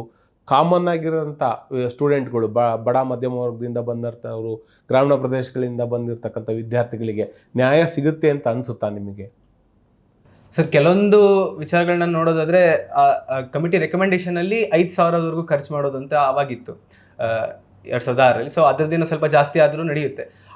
ಆ ಒಂದು ಸ್ಟ್ರಿಕ್ಟ್ ಗೈಡ್ಲೈನ್ಸ್ನ ಫಾಲೋ ಮಾಡ್ತಾ ಹೋದರೆ ಬಡ ಮತ್ತು ಪ್ರತಿಭಾವಂತ ವಿದ್ಯಾರ್ಥಿಗಳಿಗೂ ಕೂಡ ಅವಕಾಶ ಸಿಗುತ್ತೆ. ಆದರೆ ಇದು ಯಾವ ಥರ ಇಂಪ್ಲಿಮೆಂಟ್ ಮಾಡ್ತಾರೆ ಅನ್ನೋದು ಯೂನಿವರ್ಸಿಟಿಗಳ ಮೇಲೆ ಮತ್ತು ರಾಜ್ಯ ಸರ್ಕಾರದ ಮೇಲೆ ಡಿಪೆಂಡು. ಅವ್ರು ಯಾವ ಥರ ಸ್ಟ್ರಿಕ್ಟಾಗಿ ಇದನ್ನು ಇಂಪ್ಲಿಮೆಂಟ್ ಮಾಡ್ತಾರೆ, ಸರ್ಕಾರ ಇದನ್ನು ಸೀರಿಯಸ್ ಆಗಿ ತೊಗೊಳುತ್ತಾ. ಕೆಲವೊಂದು ಕಡೆ ಸಾರ್ವತ್ರಿಕ ಚುನಾವಣೆಯಲ್ಲಿ ನೋಡ್ಬೋದು, ಹೇಳೋ ಒಂದು ಲಿಮಿಟನ್ನು ಮೀರಿನ ಖರ್ಚು ಮಾಡ್ತಾರೆ. ಅಂದ್ರೆ ನೀವು ಹೇಳ್ತಾ ಇರೋದು ರಾಜ್ಯ ಸರ್ಕಾರ ಆ ಹಿಂದಿನ ಎಲ್ಲ ಇದನ್ನು ತಿದ್ಕೊಂಡ್ಬಿಟ್ಟು ಭಾಳ ನಿಷ್ಪಕ್ಷಪಾತವಾಗಿ ನ್ಯಾಯಸಮ್ಮತವಾಗಿ ನೀವು ಅನ್ಕೊಂಡಂಗೆ ಚುನಾವಣೆ ಮಾಡ್ಲಿಕ್ಕೆ ಅವಕಾಶ ಮಾಡಿಕೊಡುತ್ತೆ ಅನ್ನೋದಾ? ಆ ಥರ ಆಸೆ ಅಂತೂ ನಮ್ದಿದೆ ಸರ್, ಆಶಯ ಅಂತೂ ಇದೆ. ಅದು ರಾಜ್ಯ ಸರ್ಕಾರ ಏನು ಮಾಡುತ್ತೆ ಏನಂತೀರಾ ನೀವು? ಸರ್ ನೋಡಿ, ಈಗ ರಿಸರ್ವೇಷನ್ ಬಗ್ಗೆ ಒಂದು ಚರ್ಚೆ ಬಂತು. ಆ ರಿಸರ್ವೇಷನಲ್ಲಿ ಚರ್ಚೆ ಬಂದಾಗ ಮಹಿಳಾ ಮೀಸಲಾತಿ ಮಾತ್ರ ಇರಬೇಕು ಅಂತ ಸ್ಪಷ್ಟವಾಗಿ ಸರ್ಕಾರನೂ ಹೇಳಿದೆ. ಈಗ ಈ ಥರ ಕೆಲವೊಂದು ಡಿಸಿಷನ್ ತೊಗೊಂಡಿದ್ರಿಂದ ಏನಾಗುತ್ತೆ, ಎಲ್ಲ ವಿದ್ಯಾರ್ಥಿಗಳು ಆ್ಯಕ್ಟಿವ್ ಆಗಿ ಪಾರ್ಟಿಸಿಪೇಟ್ ಮಾಡ್ತಾರೆ. ಕೆಲವರು ಹೇಳ್ಬೋದು, ಈಗ ಉದಾಹರಣೆಗೆ ತೊಗೊಂಡೋಯ್ತು ಅಂತಂದರೆ, ಈ ಕಾಂಗ್ರೆಸ್ ಪಕ್ಷದಲ್ಲಿ ಯಾವುದೇ ಒಂದು ನಿರ್ಧಾರ ತೊಗೊಂಡ್ರೆ ಅದು ಕಂಟಿನ್ಯೂಯೇಷನ್ ಇದೆ. ನೀವು ನೋಡ್ಬೋದು, ಈಗ ವಿದ್ಯಾರ್ಥಿ ಚುನಾವಣೆ ಆಗಿರ್ಬೋದು, ಕೆಲವೊಂದೆಲ್ಲ ಏನು ಡಿಸಿಷನ್ ತೊಗೊತಾರೆ ಅದು ಲಾಂಗ್ ಟೈಮ್ಗೆ, ಲಾಂಗ್ ಪೀರಿಯಡ್ಗೆ ಅದು ಎಲ್ಲರಿಗೂ ಅನುಕೂಲ ಆಗಿರ್ತಕ್ಕಂಥದ್ದೇನೆ. ಅದು ಈಗ ರಾಜ್ಯ ಸರ್ಕಾರ ಏನು ಮಾಡಿದ್ರು ಅದೆಲ್ಲನೂ ನಾವು ಅಕ್ಸೆಪ್ಟ್ ಮಾಡಲೇಬೇಕು. ಅವರು ಎಲ್ಲ ರೀತಿಯಲ್ಲೂ ಪ್ರಯತ್ನ ಮಾಡ್ತಾರೆ. ಈಗ ಅವರು ಯಾವುದೇ ಒಂದೇ ಒಂದು ಸಂಘಟನೆ ಕರೆದು ಅದು ಮೀಟಿಂಗ್ ಮಾಡಿಲ್ಲ, ಎಲ್ಲರನ್ನೂ ಕರೆದಿದ್ದಾರೆ, ಎಲ್ಲರನ್ನೂ ಕನ್ಸಿಡರ್ ಮಾಡ್ತಾ ಇದ್ದಾರೆ. ಸೊ ಒಂದು ಭಾಗನಕ್ಕೆ ಮಾತ್ರ ಮಾಡಬೇಕು ಅಂತ ಏನಿಲ್ಲ, ಎಲ್ಲನೂ ಕರೆದು ಕನ್ಸಿಡರ್ ಮಾಡಿ ಎಲ್ಲರೂ ಸಲಹೆ ಸೂಚನೆಗಳನ್ನ ತಗೊಂಡು ಏನು ಮಾಡ್ತಾರೆ ಅದನ್ನ ನಾವು ಅಕ್ಸೆಪ್ಟ್ ಮಾಡಲೇಬೇಕು. ಎಲ್ಲೋ ಒಂದು ಕಡೆ ಅವರು ಪಾರದರ್ಶಕವಾಗಿ ಮಾಡ್ತಾರೆ ಅಂತ ಎಲ್ಲರಿಗೂ ಸಹ ನಂಬಿಕೆ. ಈ ವಿದ್ಯಾರ್ಥಿ ಚುನಾವಣೆಯನ್ನು ಇಂಪ್ಲಿಮೆಂಟ್ ಮಾಡಲಿಕ್ಕೆ ರಚಿಸಿರ್ತಕ್ಕಂಥ ಸಮಿತಿ ಮಹಿಳಾ ಮೀಸಲಾತಿಯನ್ನು ಕೊಡಲಿಕ್ಕೆ ಒಪ್ಕೊಂಡಿದೆ ಅಂತಕ್ಕಂಥದ್ದು ನಿಮ್ಮ ಅಭಿಪ್ರಾಯ. ಯಾಕೆ ನೀವು ಇತರೆ ಮೀಸಲಾತಿಯನ್ನು, ಈಗ ಉದಾಹರಣೆಗೆ ಆ ಒಂದು ಕಾಲೇಜಲ್ಲಿರೋಂಥ ಕ್ಯಾಂಪಸ್ಸಲ್ಲಿ ಬರೀ ಕೆಲವು ಜಾತಿ ವರ್ಗಗಳು ಮಾತ್ರ ಚುನಾವಣೆಯಲ್ಲಿ ಪ್ರಭುತ್ವವನ್ನು ಸಾಧಿಸಿ ಧ್ವನಿ ಇಲ್ಲದೇ ಇರೋಂಥ ಜಾತಿಗಳ ವಿದ್ಯಾರ್ಥಿಗಳು ನಾಯಕತ್ವದಿಂದ ವಂಚಿತರಾಗ್ಬೋದು. ಅವರಿಗೆ ನಾಯಕತ್ವವನ್ನು ಕೊಡಿಸ್ಲಿಕ್ಕೆ ಯಾಕೆ ಮೀಸಲಾತಿಯನ್ನು ಜಾರಿಗೆ ತರಬಾರ್ದು? ಇದ್ರ ಬಗ್ಗೆ ನಿಮ್ಮ NSU ಈಗ ನೋಡಿ ಸರ್, ಈಗ ಏನಾಗುತ್ತೆ ಅಂತಂತಂದರೆ ಇದರಲ್ಲಿ ಪೋಸ್ಟ್ ಭಾಳ ಕಡಿಮೆ ಇರುತ್ತೆ. ಫಸ್ಟ್ ಮೊದಲನೇದಾಗಿ ನೀವು ಅರ್ಥ ಮಾಡ್ಕೊಬೇಕು, 5 ಪೋಸ್ಟ್ ಇರುತ್ತೆ, 5 ರಿಂದ 6 ಪೋಸ್ಟ್ ಇರುತ್ತೆ. ಅದರಲ್ಲಿ ನಾವು ಮೀಸಲಾತಿ ತಗೊಂಬರೋಕ್ಕಾಗಲ್ಲ. ಒಂದು ಕಾಲೇಜನ್ನ ನೀವು ಅಟ್ಮಾಸ್ಫಿಯರ್ ನೋಡೋದಾಯಿತು ಅಂತಂದರೆ, ಒಂದು ಕಾಲೇಜಲ್ಲಿ ವಿದ್ಯಾರ್ಥಿ ಓದ್ತಾ ಇರ್ತಾನೆ, ಹೆಚ್ಚು ಕಡಿಮೆ ಎಲ್ಲರೂ ಅದೇ ಮನಸ್ಥಿತಿನಲ್ಲಿರೋರು ಅಥವಾ ಅದೇ ಫೈನಾನ್ಷಿಯಲ್ ಬ್ಯಾಕ್ಗ್ರೌಂಡ್ ಇರೋರೇ ಆಗಿರ್ತಾರೆ. ಯಾಕೆಂತಂದರೆ ಆಲ್ಮೋಸ್ಟ್ ಅಲ್ಲಿ ಎಲ್ಲರೂ ಅದೇ ಫೀಸ್ ಪೇಮೆಂಟ್ನ ಮಾಡಿ ಅಲ್ಲಿರ್ತಾರೆ. ಸೊ ಯಾವುದೇ ವಿಧವಾದಂತಹ ಗೊಂದಲಗಳು ಇದು ಮತ್ತೊಂದು ಇರೋದಿಲ್ಲ. ಮತ್ತು ವಿದ್ಯಾರ್ಥಿಗಳಲ್ಲಿ ಈ ರಿಸರ್ವೇಷನ್ ಅವಶ್ಯಕತೆ ಇಲ್ಲ ಅಂತನ್ನೋದು ಎಲ್ಲ ಆರ್ಗನೈಸೇಷನ್ನು ಬೇಡಿಕೆ ಇದೆ. ಮತ್ತು ಇಂಡೋ ಕಮಿಟಿನಲ್ಲೂ ಇದನ್ನೇ ಹೇಳುತ್ತೆ. ನಿಮ್ಮ ABVP ಇದ್ರ ಬಗ್ಗೆ ಏನು ಹೇಳುತ್ತೆ ಮೀಸಲಾತಿ ಬಗ್ಗೆ? ಸರ್, ಖಂಡಿತ ವುಮೆನ್ ರಿಸರ್ವೇಷನ್ ಅಂದರೆ ನಮಗೇನು ತೊಂದರೆ ಇಲ್ಲ ಸರ್, ಅದಾಗಲೇಬೇಕು. ಆದರೆ ಜಾತಿ ಆಧಾರಿತ ಅಥವಾ ಬೇರೆ ಯಾವುದೋ ಒಂದು ಕ್ರೈಟೇರಿಯಾ ಇಟ್ಕೊಂಡು ಮಾಡೋದು ಅದು ಸರಿಯಲ್ಲ. ಯಾಕಂದರೆ ಒಂದು ಯೂನಿವರ್ಸಿಟಿ ಒಂದು ಆದರ್ಶ ಆಗಿರ್ಬೇಕದು. ಅಲ್ಲಿ ಯಾವುದೇ ಈ ರೀತಿ ವಿದ್ಯಾರ್ಥಿ ಅನ್ನೋದು ಬಿಟ್ಟು ಬೇರೆ ಐಡೆಂಟಿಟಿಗಳು ಒಳಗಡೆ ಬರಬಾರ್ದು. ಅಂದರೆ ವಿದ್ಯಾರ್ಥಿಗಳ ನಡುವೆ ಜಾತಿ ಧರ್ಮ ಅಡ್ಡ ಬರ್ಬಾರ್ದು ಸರ್. ವಿದ್ಯಾರ್ಥಿ ಅನ್ನೋದೇ ಒಂದು ಜಾತಿಯಾಗಿ ಒಂದೇ ಐಡೆಂಟಿಟಿ ಇರ್ಬೇಕು ಸರ್ ಅಷ್ಟೇ ಅಂತಕ್ಕಂಥದ್ದು ಶಿಕ್ಷಣ ವ್ಯವಸ್ಥೆಯಲ್ಲಿ ಬೇಡ ಅನ್ನೋ ಕಾರಣಕ್ಕಾಗಿ ನೀವು ಈ ಮೀಸಲಾತಿ ಅಂದ್ರೆ ಜಾತಿಯ ಧರ್ಮ ಆಧಾರಿತ ಅದ್ರ ಬಗ್ಗೆ ಚರ್ಚೆನೇ ಬಂದಿಲ್ಲ. ಎಲ್ಲರೂ ಮಹಿಳಾ ಮೀಸಲಾತಿ ಬಗ್ಗೆ ಮಾತ್ರ ಬಂತು. ಇದಕ್ಕೆಲ್ಲ ವಿದ್ಯಾರ್ಥಿ ಸಂಘಟನೆ ಮಹಿಳಾ ಮೀಸಲಾತಿ ಅಂದ್ರೆ ಹೆಂಗೆ 50% ಇಲ್ಲ. ಈಗ ಏನಂತಂದ್ರೆ ಒಂದು ಪೋಸ್ಟ್ ಅಂದರೆ ಈ ಕಂಪ್ಲೀಟ್ 6 ಪೋಸ್ಟಲ್ಲಿ ಒಂದು ವುಮೆನ್ಗೆ ಅಂತ ಒಂದು fixed post, women general secretary ಪೋಸ್ಟ್ಗೂ ಒಂದು ವುಮೆನ್ ರಿಸರ್ವೇಷನ್ ಪೋಸ್ಟ್ ಅಂತ ಅಂದರೆ ಆ ಕಾಲೇಜಲ್ಲಿ ಆಯ್ಕೆ ಆಗ್ತಕ್ಕಂಥ ಪದಾಧಿಕಾರಿಗಳಲ್ಲಿ ಒಂದು ಪೋಸ್ಟ್ ಕಡ್ಡಾಯವಾಗಿ ಮಹಿಳೆಯರಿಗೆ ಇರ್ಬೇಕು. ಅಧ್ಯಕ್ಷರ ಪೋಸ್ಟ್ ಮಾತ್ರ ಜನರಲೈಸ್ ಮಾಡಿಬಿಟ್ಟು ಅಂದರೆ ಯಾರು ಬೇಕಾದ್ರೂ ಆಗ್ಬೋದು, ಮತ್ತು ಉಪಾಧ್ಯಕ್ಷರು ಅಥವಾ ಪ್ರಧಾನ ಕಾರ್ಯದರ್ಶಿ ಯಾವ್ದಾರ ಒಂದು ಪೋಸ್ಟನ್ನು ಮಹಿಳೆಯರಿಗೆ ಮೀಸಲಿಡಬೇಕು ಅಂತಕ್ಕಂಥದ್ದು. ಹಾಗಾಗಿ ನೀವು ಒಟ್ಟು ಒಂದು ಸ್ವಲ್ಪನಾದರೂ ಮಹಿಳೆಯರು ಇರಲಿ, ಒಂದು ಅಲ್ಲಿಗೆ ಎಷ್ಟು ಒಂದು 20%, ಒಂದು 5 ಜನ ಇದ್ದರೆ ಒಬ್ಬರಿಗೆ ಮಹಿಳೆಯರಿಗೆ ಕೊಟ್ಟರೆ ಒಂದು 20% ರಿಸರ್ವೇಷನ್ ಆದರೂ ಇರಬೇಕು ಅಂತಕ್ಕಂಥದ್ದು. ತುಂಬ ಹಿಂದೆ ನಾವು ಏನು ಉತ್ತರ ಭಾರತದ ವಿಶ್ವವಿದ್ಯಾಲಯಗಳನ್ನು ನೋಡಿದಾಗ ಬನಾರಸ್ ವಿಶ್ವವಿದ್ಯಾಲಯ ತಗೋಬೋದು, ಅಲಿಗಢ್ ವಿಶ್ವವಿದ್ಯಾಲಯ ತಗೋಬೋದು, JNU ತಗೋಬೋದು ಉದಾಹರಣೆಯಾಗಿ. ಈ ಭಾರತದ ಬಹುತೇಕ ನಾಯಕತ್ವ ರೂಪುಗೊಂಡಿದ್ದೇ ಯೂನಿವರ್ಸಿಟಿಗಳಿಂದ, ವಿದ್ಯಾರ್ಥಿ ಸಂಘಗಳಿಂದ. ಅಲ್ಲೆಲ್ಲ ಸಂಘರ್ಷಗಳು ಯಾವ ಮಟ್ಟಕ್ಕೆ ಹೋದವು ಅಂತಂದರೆ, ಒಂದು ಕಾಲಘಟ್ಟದಲ್ಲಿ ಪರಸ್ಪರ ಅಂದರೆ ನೀವು ಎರಡು ವಿಭಿನ್ನ ಸೈದ್ಧಾಂತಿಕ ಹಿನ್ನೆಲೆ ಇರತಕ್ಕಂಥ ಒಂದು ಸಂಘಟನೆಗಳು ಪರಸ್ಪರ ಸಂಘರ್ಷಕ್ಕೆ ಒಳಗಾಗಿ ತುಂಬ ಗಲಾಟೆಗಳಾಗಿ ಅವಾಂತರಗಳಾಗಿರೋ ಅಂಥದ್ದನ್ನು ನೋಡಿರ. ಅಲ್ಲೂ ಸಹ ಈ ಚುನಾವಣೆಗಳ ಮೇಲೆ ನಿಷೇಧ ಏರಿರ್ತಕ್ಕಂಥದ್ದು ಮತ್ತೆ ಪುನರ್ ಇದು ಮಾಡಿರ್ತಕ್ಕಂಥದ್ದನ್ನು ನೋಡ್ತೀರ. ಬಟ್ ನಮ್ಮ ಕರ್ನಾಟಕದಲ್ಲಿ ಏನಾಗಿದೆ, ಆ ಮಟ್ಟಕ್ಕೆ ವಿದ್ಯಾರ್ಥಿ ಸಂಘಟನೆಗಳು ಕಾಲೇಜು ಹಂತಗಳಲ್ಲಿ ರೂಪುಗೊಂಡಿರಲಿಲ್ಲ ಹಿಂದೇನೂ. ಈಗ ಮತ್ತೆ ಹೊಸದಾಗಿ ಒಂದು ಇದು ಆ ಥರದ್ದೊಂದು ಅವಕಾಶ ಸಿಗ್ತಾ ಇರೋದ್ರಿಂದ ಮುಂದಿನ ನಾಯಕತ್ವ ಈ ರಾಜಕೀಯ ರಹಿತವಾಗಿ ರೂಪುಗೊಳ್ಬೋದು ಅಂತಕ್ಕಂಥ ಆಶಯ ನಿಮಗೆ ಇದೆಯಾ ಎರಡೂ ಸಂಘಟನೆಗಳಿಗೆ? ಖಂಡಿತ ಸರ್. ಆದರೆ ನಾವು ಚೆನ್ನಾಗಿ ಒಂದು ಆದರ್ಶಗಳನ್ನ ನಾವು ಫಾಲೋ ಮಾಡ್ಕೊಂಡು, ಅದು ಕಮಿಟಿ ರಿಪೋರ್ಟ್ಗಳು ಒಂದು ಕಡೆ ಇದ್ರೂ ಕೂಡ ನಾವು ಯಾವ ಥರ ಅಪ್ರೋಚ್ ಮಾಡ್ತೀವಿ ಅದು ಇಂಪಾರ್ಟೆಂಟ್ ಸರ್. ಅಂದರೆ ನಾವು ಆ 10 ದಿನವರೆಗೂ ಏನದು ಚುನಾವಣೆ ನಡಿಬೇಕು ಅನ್ನೋ ಡೆಡ್ಲೈನ್ ಇರುತ್ತೆ, ಅಷ್ಟು ದಿವಸದವರೆಗೂ ನಾವು ಯಾವುದೋ ಒಂದು ಸಂಘಟನೆ ಜೊತೆ ಅಸೋಸಿಯೇಟ್ ಆಗಿದ್ದೀವಿ, ಅಷ್ಟು ನೋಡ್ಕೊಂಡು ಅದರ ನಂತರ ಏನೋ ಇದ್ರೂ ವಿದ್ಯಾರ್ಥಿಗಳ ಒಳ್ಳೇದಕ್ಕೋಸ್ಕರ, ವಿದ್ಯಾರ್ಥಿಗಳ ಸಮಸ್ಯೆಗಳನ್ನ ಸುಧಾರಿಸ್ಲಿಕ್ಕೋಸ್ಕರ ಕೆಲಸ ಮಾಡೋದು. ಕೆಲವೊಂದು ಟೈಮಲ್ಲಿ ಎಲ್ಲ ಸೀಟ್ಗಳನ್ನ ಒಂದೇ ಸಂಘಟನೆ ಗೆಲ್ಲಲ್ಲ, ಆದರೂ ಕೂಡ ಯಾರು ಗೆಲ್ಲಲ್ಲ, ಒಂದು ಅಪೋಸಿಷನ್ ಆಗ್ಲಾರ್ದೆ ಜೊತೆಗೆ ಸೇರ್ಕೊಂಡು ಕೆಲಸ ಮಾಡಬೇಕು. ಯಾಕಂದರೆ ವಿದ್ಯಾರ್ಥಿ ಸಂಘದ ಚುನಾವಣೆಗಳು ನಡೀಲಿಕ್ಕೆ 2 ಕಾರಣಗಳಿದೆ. ಒಂದು, ಕಾಲೇಜ್ ಲೆವೆಲಲ್ಲಿರೋ ಸಮಸ್ಯೆಗಳನ್ನ ಸುಧಾರಿಸಬೇಕು, ವಿದ್ಯಾರ್ಥಿಗಳ ರೆಪ್ರೆಸೆಂಟೇಷನ್ ಬರಬೇಕು. ಇನ್ನೊಂದು, ಆಕ್ಸಿಲರಿ ಆಗೇನು ಅದರಿಂದ ರಾಷ್ಟ್ರೀಯ ನಾಯಕತ್ವ ಹೆಚ್ಚಾಗಬೇಕು. ಎರಡನೇದು ಆಕ್ಸಿಲರಿ ಅಷ್ಟೇ, ಅದೇ ಮೇನ್ ರೀಸನ್ ಆಗಬಾರ್ದು. ನಾವು ನಾಳೆ ನನ್ನ ಪೊಲಿಟಿಕಲ್ ಸ್ಟೆಪ್ಪಿಂಗ್ ಸ್ಟೋನ್ ಆಗಿ ಈ ಚುನಾವಣೆಗಳನ್ನ ಉಪಯೋಗಿಸ್ಬೇಕು, ನಾಳೆ ನನ್ನ ರಾಜಕೀಯ ಬೇಳೆ ಬೇಯಿಸ್ಕೋಬೇಕು, ಆ ಕಾರಣಕ್ಕೋಸ್ಕರ ವಿದ್ಯಾರ್ಥಿಗಳ ಸಂಘ ಚುನಾವಣೆಗಳು ನಡಿಬಾರ್ದು. ಮೊದಲೇದು ಪ್ರೈಮರಿ ರೀಸನ್ ಏನಾಗಬೇಕು ಅಂತಂದರೆ, ಕಾಲೇಜ್ ಲೆವೆಲ್ ಹಂತದಲ್ಲಿರೋ ಸಮಸ್ಯೆಗಳು ಸುಧಾರಣೆ ಆಗಬೇಕು, ವಿದ್ಯಾರ್ಥಿಗಳ ಸಮಸ್ಯೆಗಳು ಸುಧಾರಣೆ ಆಗಬೇಕು, ವಿದ್ಯಾರ್ಥಿಗಳ ರೆಪ್ರೆಸೆಂಟೇಷನ್ ಬರಬೇಕು. ಅದಕ್ಕೋಸ್ಕರ ನಾವು ನಮ್ಮ ಡಿಫ್ರೆನ್ಸಸ್ಸನ್ನು ಮರೆತು ಎಲೆಕ್ಷನ್ ಮುಗಿದ ತಕ್ಷಣ ಜೊತೆಗೆ ಸೈದ್ಧಾಂತಿಕ ಭಿನ್ನಾಭಿಪ್ರಾಯಗಳನ್ನು ಬದಿಗಿಟ್ಟು ವಿದ್ಯಾರ್ಥಿಗಳ ಕ್ಷೇಮವನ್ನು ಮಾತ್ರ ಪರಿಗಣಿಸಿ ಆ ಸಂಘಟನೆಗಳು ಕೆಲಸ ಮಾಡಿದರೆ ಒಳ್ಳೆಯದು ಅಂತಕ್ಕಂಥದ್ದು ನಿಮ್ಮ ಭಾವನೆ. ಸರ್ ನೋಡಿ, ಪುಸ್ತಕದಲ್ಲಿ ನಾವು ಒಳ್ಳೇದು 100 ಬರಿಬೋದು, ಅದು ಯಾವಾಗ ಜಾರಿಗೆ ಬರುತ್ತೆ ಅಂತಂದರೆ ಅದನ್ನ ಪಾಲನೆ ಮಾಡಿದಾಗ ಮಾತ್ರನೇ ಜಾರಿಗೆ ಬರೋದು. ಇವತ್ತು ನೋಡಿ, ಇವಾಗ ತಾನೇ ನಮ್ಮ ಸ್ನೇಹಿತರು ಹೇಳಿದ್ರು ಏನಂತ, ನಮಗೂ BJPಗೂ ಸಂಬಂಧ ಇಲ್ಲ, ನಾವು ಇಂಡಿಪೆಂಡೆಂಟು ಅಂತ ಹೇಳಿದ್ರು. ಅವ್ರು ಹೇಳ್ಬೋದು ಅಷ್ಟೇನೆ. ಈಗ ನೀವು NSIಗೂ ಕಾಂಗ್ರೆಸ್ಗೂ ಈಗ ನೋಡಿ, ನಾವು ಓಪನ್ ಆಗಿ ಹೇಳ್ತೀವಿ, ನಾವೇನು ಮುಚ್ಚುಮರಿ ಏನಿಲ್ಲ. ನೋಡಿ, ನಮ್ಮ ಪೇರೆಂಟ್ ಕಾಂಗ್ರೆಸ್ ಬೆಂಬಲಿತ ಅಲ್ಲ, ಕಾಂಗ್ರೆಸ್ ವಿದ್ಯಾರ್ಥಿ ಅಂಗಸಂಸ್ಥೆ ಅಂತಾನೆ ಹೇಳ್ತೀವಿ, ಬೆಂಬಲಿತ ಅಂತಲ್ಲ. ವಿದ್ಯಾರ್ಥಿ ಅಂಗಸಂಸ್ಥೆ ಅಂದರೆ ಫ್ರಂಟಲ್ ಆರ್ಗನೈಸೇಷನ್ ಅಂತಾನೆ ನಾವು NSI ಗುರುತಿಸ್ಕೊಂಡಿರೋದು. ನಾವು ಪೇರೆಂಟ್ ಕಾಂಗ್ರೆಸ್ನ ಮೇನ್ ಕಾಂಗ್ರೆಸ್, ಮೇನ್ ಕಾಂಗ್ರೆಸ್ನ ಪೇರೆಂಟ್ ಕಾಂಗ್ರೆಸ್ ಅಂತೀವಿ, ಯೂತ್ ಕಾಂಗ್ರೆಸ್ನ ಬ್ರದರ್ ಕಾಂಗ್ರೆಸ್ ಅಂತೀವಿ, ಮಹಿಳಾ ಕಾಂಗ್ರೆಸ್ನ ಸಿಸ್ಟರ್ ಕಾಂಗ್ರೆಸ್ ಅಂತ ಭಾವನೆ. ನಾವು ಹೇಳೋದೊಂದು ಮಾಡೋದೊಂದು ಆಗಬಾರ್ದು. ಸೊ ಹಾಗಾಗಿ ಈ ಥರ ಪೊಲಿಟಿಕಲ್ಲಿ ಕೆಲವೊಂದು ಐಡಿಯಾಲಜಿಕಲಿ ಡಿಫ್ರೆನ್ಸ್ ಬರುತ್ತೆ. ಈಗ ನೀವು AVP ನೋಡೋದು, ನೀವು ಏನೇ ಹೇಳಿ 100 ಸಲ ಕ್ವಶನ್ ಕೇಳಿದ್ರು ಅವ್ರು ಇಲ್ಲ ಅಂತ ಅಂತಾರೆ. At the end of the time ಅವರು ಆಪ್ರೇಟ್ ಮಾಡೋದು, ಅವರು ಲೀಡರ್ಸ್ ಎಲ್ಲ ಏನಿಂದ ಬರ್ತಾರೆ, ಕೇಡರ್ಸು BJPಯಿಂದನೇ ಬರ್ತಾರೆ, RSS ಇಂದನೇ ಬರ್ತಾರೆ. ಸೊ ಅವರು ಮುಂದಲ್ಲೇ ತಗೊಂಬರ್ದೇ ಇರ್ಬೋದು, ಬಟ್ ಹೇಳ್ದೇ ಇರ್ಬೋದು, ಬಟ್ ಅವರು ಅದನ್ನೇ ಅನಘೋಷಿತವಾಗಿ ಅವರು ಇಲ್ಲೇ ಇದ್ದೇ ಇರ್ತಾರೆ. ಇವರು ಅಭಿನಂದನ್ ಅವ್ರು ಮಾತಾಡ್ತಾ ಹೇಳಿದರು, ಯಾವುದೇ ಸೈದ್ಧಾಂತಿಕ ಭಿನ್ನಾಭಿಪ್ರಾಯಗಳು ಏನೇ ಇದ್ರೂ ವಿದ್ಯಾರ್ಥಿಗಳ ಹಿತದೃಷ್ಟಿಯಿಂದ ನಾವೆಲ್ಲ ಒಟ್ಟಾಗಿ ಆ ಕ್ಯಾಂಪಸ್ ಒಳಗಡೆ ಕೆಲಸ ಮಾಡಬೇಕು ಅಂತಕ್ಕಂಥದ್ದು. ಆದರೆ ರಾಜಕೀಯ ಹಸ್ತಕ್ಷೇಪ ರಹಿತವಾಗಿ ಚುನಾವಣೆಗಳು ನಡೀತವೆ ಅಂತ ನಾವು ಹೆಂಗೆ ಟ್ರಸ್ಟ್? ಸರ್, ಈಗ ವಿದ್ಯಾರ್ಥಿ ಚುನಾವಣೆ ರಾಜಕೀಯ ಹೊರತುಪಡಿಸಿನೇ ಆಗಬೇಕು. ಸೊ ಒಂದು ಕ್ಲಾರಿಟಿ ಇರಬೇಕು, ಯಾವುದಿದೆ ಯಾವುದಿಲ್ಲ ಅನ್ನೋದು. ಈಗ ನಿಜ ಏನಿದೆ, ಫ್ಯಾಕ್ಟ್ ಏನಿದೆ ಅದೇ ಫ್ಯಾಕ್ಟ್ಸು. ಈಗ ಇವರು ಹೇಳ್ಬೋದು ನಾವು BJP ಬೆಂಬಲಿತ ಅಲ್ಲ ಅಂತ. That it self is a ಲೈ ಅಲ್ವಾ? ಸ್ಟಾರ್ಟ್ ಆಗೋದೇ ಅಲ್ಲಿಂದ. ಎಲ್ಲಿ ಸ್ಟಾರ್ಟ್ ಆಗುತ್ತೆ? ಈಗ ನಾವು ನಿಜ ಎಲ್ಲಿಂದ ಹೇಳ್ತೀವೋ ಅಲ್ಲಿಂದ ನಿಜ ಹೇಳ್ತೀವಿ ಅಂತಂದರೆ ಅಲ್ಲಿಂದ ಅದು ಬೇರೆ ಥರ ಎಲ್ಲರೂ ಕ್ಲಾರಿಟಿ ಇರುತ್ತೆ. ನಾವು ಯಾವಾಗ ಯಾವ್ದು ಇದೆ ಅದನ್ನ ನಾವು ಮುಚ್ಚಿಡೋಕ್ಕೆ ಟ್ರೈ ಮಾಡ್ತೀವೋ ಅದು ಆಟೋಮೆಟಿಕ್ಲಿ ಬೇರೆ ಕಡೆ ಡಿವಿಯೇಷನ್ ತೊಗೊಳುತ್ತೆ. ಸೊ ಹಾಗಾಗಿ ಆ ಥರ ಆ ನಿಟ್ಟಿನಲ್ಲಿ ಆಗಬಾರ್ದು.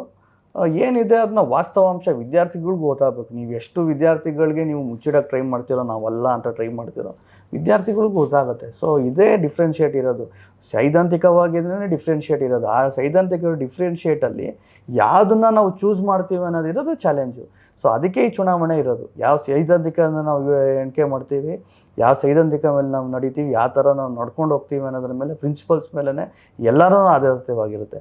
ಬರೀ ರಾಜಕೀಯ ಒಂದೇ ಅಲ್ಲ, ಇಡೀ ನಮ್ಮ ಕೆರಿಯರ್ ಏನಿದೆ ನಮ್ಮ ಒಂದು ಪ್ರಿನ್ಸಿಪಲ್ಸ್ ಮೇಲೆ ಆಧಾರಿತವಾಗಿರುತ್ತೆ. ಸೊ ನಾವು ಪ್ರಿನ್ಸಿಪಲ್ಸ್ ಬಿಟ್ಟು ನಾವೇನು ಮಾಡೋಕ್ಕಾಗಲ್ಲ. ಒಪ್ಕೋತೀನಿ ಮಿರ್ಜಿ ಅವರೇ. ಈಗ ಏನೇ ನಾವು ಸಿದ್ಧಾಂತಗಳನ್ನು ಹೊರಗಿಟ್ಟು ಮಾಡ್ತೀವಿ ಅಂದ್ರೂ ಆ ವಿದ್ಯಾರ್ಥಿ ಒಂದು ಸಿದ್ಧಾಂತದ ಜೊತೆ ಗುರ್ಸ್ಕೊಂಡಿರ್ತಾನೆ. ಈಗ JNU ನೋಡಿ, ಫಸ್ಟು ಎಡಪಂಥೀಯ ವಿಚಾರವಾದಗಳಿಗೆ ಸಿಕ್ಕಾಪಟ್ಟೆ ಪ್ರಸಿದ್ಧವಾಗಿತ್ತದು. ಆ ನಂತರ ಕಾಲಘಟ್ಟದಲ್ಲಿ ಅದೆಲ್ಲ ಒಂದಿಷ್ಟು ಈಗ ಏನೇನು ಆಯಿತು ಅನ್ನೋದೆಲ್ಲ ಬೆಳವಣಿಗೆಗಳು ಈಗ ಬೇಡ ಚರ್ಚೆಯಲ್ಲಿ.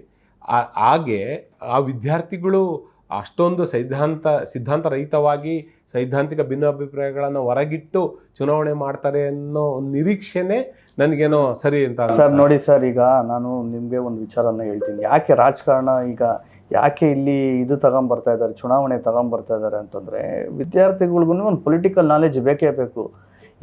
ಇವತ್ತು ವಾಸ್ತವ ಜನರ ಪರಿಸ್ಥಿತಿ ಏನಿದೆ, ಗ್ರೌಂಡ್ ರಿಯಾಲಿಟಿ ಏನಿದೆ, ವ್ಯವಸ್ಥೆ ಹೆಂಗಿದೆ ಅನ್ನೋದು ಒಂದು ಪರಿಚಯ ಮಾಡಿಕೊಡೋದಕ್ಕೇ ಇವತ್ತು ಚುನಾವಣೆ ತಗೊಂಬಂದಿರೋದು.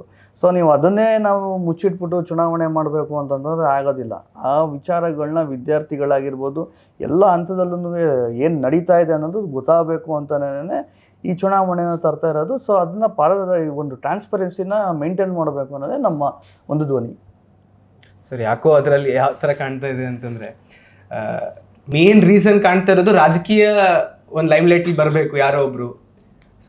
ಯಾವುದೋ ಒಂದು ಪಕ್ಷದಲ್ಲಿ ಇವತ್ತು ಯುವ ನಾಯಕರ ಕೊರತೆ ಇದೆ. 30 ವರ್ಷದಿಂದ ಒಬ್ಬರನ್ನೇ ನಾಯಕ ಅನ್ಕೊಂಡು ಬರ್ತಾ ಇದ್ದಾರೆ ಅವರು. ಹೌದು, ನೀವು ಹೇಳ್ತಿರೋದು ಸತ್ಯ. ಯಾಕೆಂದರೆ ಈ ಮೋಸ್ಟ್ಲಿ 30 ವರ್ಷ ಆಯಿತು ಅನಿಸುತ್ತೆ ವಿದ್ಯಾರ್ಥಿ ಚುನಾವಣೆ ನಡೆದು.